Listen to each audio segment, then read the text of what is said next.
It is 18.1 Fahrenheit inside the tiny house, or 7.6 Celsius inside. Now guys, I got a disaster zone to show you. Not good. Tiny house did not survive the polar vortex. First, look at that. Frost inside the tiny house. Also, major disaster. Antifreeze froze.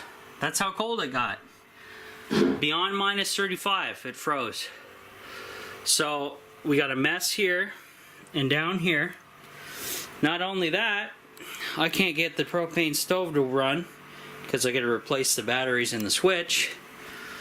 But my main power source is doing something I don't know anything about. I pulled the power cords. I just pulled that load side off the power supply. I don't know what's going on. Never seen this before. Looks like it's totally aired out.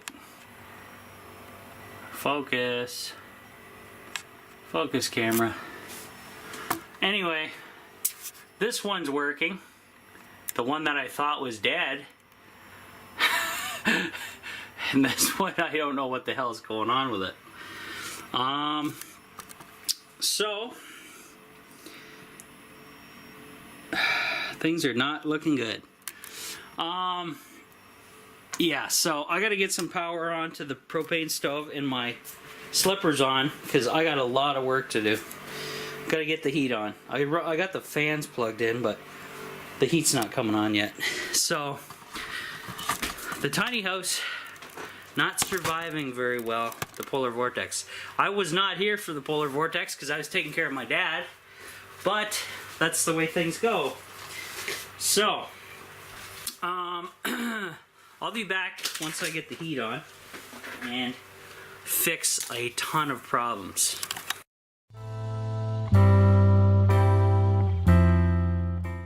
Alright guys, so this guy's sooting up, as you guys know, but I got it on.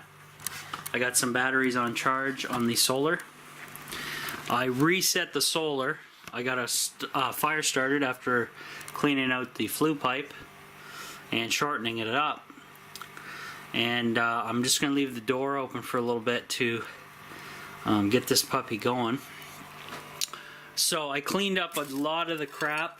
So I'm going to have to totally revamp my stuff and get stronger or higher or lower temperature washer fluid. Minus 35 did not cut it.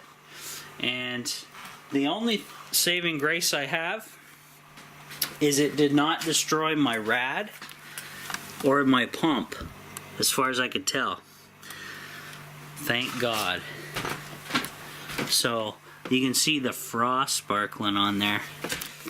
That's unbelievable, guys, but it looks like the rad did not split. Thank God, I hope. We'll find out as things warm up in here. But yeah. Oh, that's -7, by the way, guys, on there for Europe. Click. And 19.1 Fahrenheit. So I'll bring you back over to as the wood starts catching. I will bring you, I can close this probably now. This is wide open. Then I can open this guy. I'll bring you over to the solar situation. What I did, the nice thing about this blue guy, there's a red switch down there that kills the power to the charge controller. So I reset the charge controller to 14. Well, it's putting power back in. So that's a good thing. This guy is putting power back in and it's under load because I'm charging some batteries and other battery packs and stuff. But anyway, the polar vortex did a number on the tiny house. There is frost inside everywhere. This battery's still good. So I gotta heat this tiny house up to about 80 degrees, dry it out. I'm gonna cook the hell out of the wood stove to bring the humidity level down. Just dry the hell out of the tiny house, get rid of the humidity. I put that in the window, probably did not help with solar gain. Probably not. But I was using that to run the projector during the daytime. But this is going away because I need all the heat gain I can get at the moment. And there we go. So tiny house disaster, pretty much. So the polar vortex was so cold that I got shafted. But then again, I'm not living here full time. Froze this alcohol stuff. Frozen. So, similar to the washer fluid, they don't put enough alcohol in these things. What I may have to do is buy a bottle of vodka and put it in my radiant system mixed with some water. But I'm going to go heavy on the vodka side, or what I'll do is I'll go to the store, see if they got like a minus 45 Fahrenheit washer fluid and buy that. It's $4. It's probably going to save me a hell of a lot of headaches. But I'm going to go heavier on the antifreeze as to oppose to the water.